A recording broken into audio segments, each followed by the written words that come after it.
Okay, so I'm Ashley Brewer. I'm Mars Muin. And I'm Cassandra Howard. We really wanted to do a research project this time on active listening. I know when we were looking for a topic, we thought, Mara was talking that she really loved that part of the class, and we all kind of agreed it's kind of cool to understand how other people are listening to you. So that's what we decided to do our project on. And to start it off, I found a video from the Big Bang Theory that really just accurately describes active listening and the effect that it can have. So you can stop it. First there was PlayStation, aka PS1. Then there's PS2, PS3, and now PS4. And that makes sense. You'd think after Xbox, there'd be Xbox 2. But no. Next came Xbox 360. And now, after 360, comes Xbox One.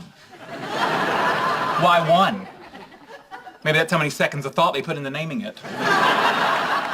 Can you get the butter, please? However, with the Xbox One, I can control my entire entertainment system using voice commands.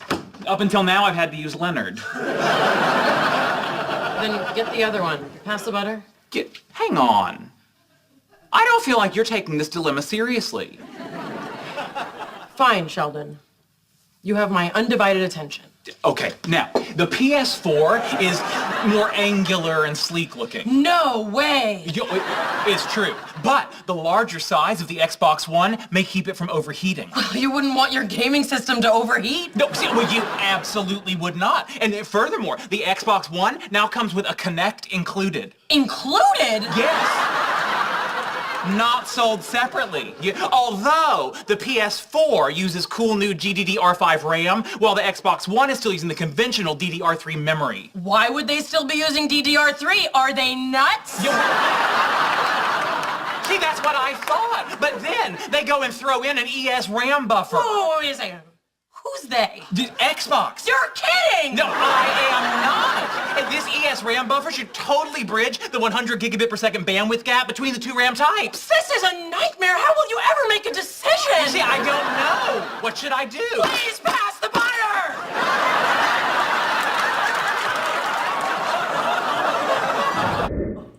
This is just a little preview of what we will be talking about in this. So, first thing we wanted to talk about was our goal, our research goal. The second thing we wanted to talk about was the differences between active listening and then not listening. We wanted to talk about the importance of active listening, and then we wanted to tell you about our project and what we did for that. And then we wanted to tell you about the importance of active listening and why we should listen. So our goal was to discover more about active listening and find how it impacts the quality of our conversation.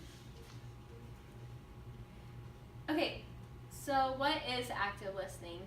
Active listening is a way of listening and responding to another person that improves mutual understanding. So I kind of say, hearing and listening are two totally different things. You can hear what's going on and stuff, but you're not really listening until you truly comprehend it. We all kind of know when someone's telling a story and they're just going on forever and ever, and you're not really that interested, and we're hearing it as they're talking, but we're not listening because we're totally tuned out and thinking of something totally different. So these are some physical signs of active listening. We have smiling. If you're smiling, you're just showing you're paying attention. Eye contact I think is one of the biggest things. If you are looking into their eyes, you can really show them that you are listening. Posture, if you are listening to them, you aren't going to be like slouched and turned away. Mirroring, so that's pretty much observing their body language and copying that, and so they can understand. And being distraction free, which is pretty self-explanatory. So as well as the physical signs, there are also some verbal signs that we observe when you are active listening. So the first one is positive reinforcement, and positive reinforcement is saying very good, yes, just agreeing and encouraging the speaker.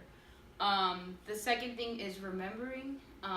You can show that you really care about someone if you remember your past conversations, or even earlier in the conversation, if you remember that helps. Questioning, you just continue to ask the person questions because it shows that you care and that you want to know more about them. Reflection reinforces messages and demonstrates understanding, and you are able to reflect what they're doing, and then clarification ensures that the correct message has been received. So you say, what did that mean? Or you just ask to clarify it. And then summarization gives the speaker to correct.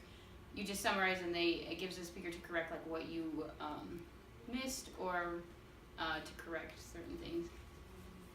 Okay, so there are a couple signs that occur when somebody is not listening, and usually like just a few things is that they would fidget a lot. So if they're not listening to you, they're gonna fidget, they're gonna be playing with their keys, or they're gonna just not be totally there. And then another sign is that their body is turned away from the speaker. So I know I've read a few times that like usually if your feet are pointed towards somebody, it means that you want to listen to them and you want to have a conversation and stuff. And this way, you know, their body is pointed away from the speaker. They're not really that interested. They don't really want to be a part of that conversation.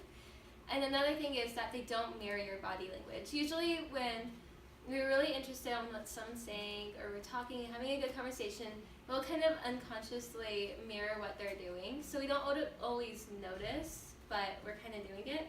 And then I know that when, like, we were doing my project, which we'll talk about in a couple of slides, but when we were doing the project, when I wasn't listening to what these people were saying, I would do some of these things. I would like look away. Another thing, like avoid eye contact, and